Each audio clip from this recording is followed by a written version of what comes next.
अस्सलाम वालेकुम। द साबुन साज़ी कारोबार दी तवज्जो ज़्यादा चलेगी कि साबुन द हर कोर ज़रूरत है। که تاسو صابون سازی والا کاروبار شروع کول غواړئ نو سٹارټ کاروبار کپنی پنځو خاریو کې د دې والا تربیت یا ټریننګ بالکل مفت ورکړي. د صابون سازی کاروبار کې ټولو نه مخکې ټریډ مارک یا رجسٹریشن کول غواړي، یعنی په کوم نوم باندې تاسو صابون جوړول غواړئ زمون کپنی د هغه والا رجسٹریشن کوي. هغه نه پس د دې والا مشینری چې دا هغه تیاریږي. هغه نه پس بیا موږ د دې کاروبار په حواله باندې مکمل تربیت ورکو او بیا هغه نه پس چې د کنه کارخانه ولګو. هغه نه پس تاسو 4 लाख 5 लाख 6 लाख 7 लाख نه چې د کنه دی ولا انویسټمنټ تاسو خپل کاروبار چې دا سٹارټ کولای شئ. څومره غواړئ دومره دی کې تاسو خپل انویسټمنټ کولای شئ. که غټ لیول باندې تاسو اتوماتیک پلانټ لګوي نو دا 35 लाख یعنی 15 लाख نه ونیسا 40 लाख پوری چې دا غټ پلانټ چې دا هغه تیاریږي.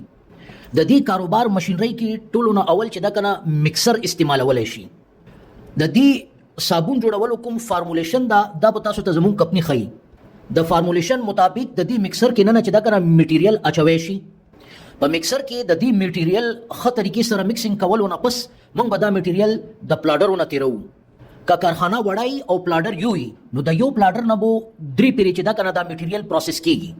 د دې درې قسمه پروسس کې نه اول پروسس کې مونږ د ماشين یا پلاډر نه غټ نوډل وباسو، بیا هغه نه پس باریک نوډل او بیا هغه نه پس بالکل باریک نوډل وبستل شي د دې ماشين نه. بیا هغه نه پس د دې والا بار جوړولو مرحله وي، بار جوړیږي او بیا د دې بار مناسب کټینګ او کټینګ نه پس د دې والا پنچینګ وشي او په دې طریقې باندې به صابون تیار شي.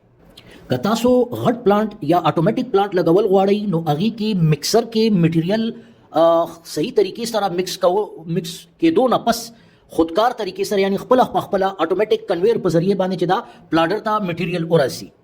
پهلا پلاډر کې غټ نوډل وزي، دویم پلاډر کې باریک نوډل او دریم پلاډر کې بالکل باریک نوډل بوزي.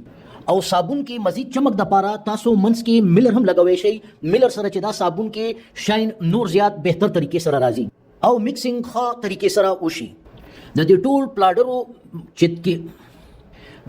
پلاډرو کې مکسینګ نه پس چې دا د مونږ اخري بار والا پلاډر نه چې دا هغه صابون وزي.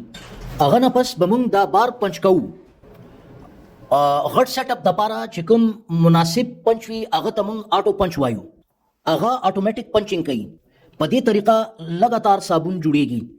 د دې غټ سیټ اپ فائدہ دا وی چې د کې د تاسو ولا مزدوري یا لیبر ولا چې کوم اخراجات دي هغه کم راځي، د بجلی ولا اخراجات کم راځي او پروډکشن زیات نه زیات کیږي. او کوم غریلو سطح باندې خپل کور کې وړو کې سیټ اپ کور ولا بجلی باندې په سنگل فیس باندې چلولای شو.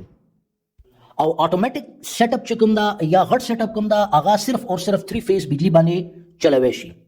او همدغه دواړه سیټ اپ مونږ په سولر پلیټس باندې هم چلوي شو.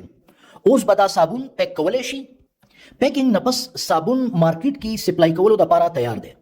که څوک رور یار دوست دا کارخانه یا دا کاروبار اختیارول غواړي نو سٹارټ کاروبار دا کارخانه لګولو کې تاسو سره چې دا تعاون کوي، یعنی سٹارټ کاروبار کمپنی به تاسو ته دا کارخانه ولګي.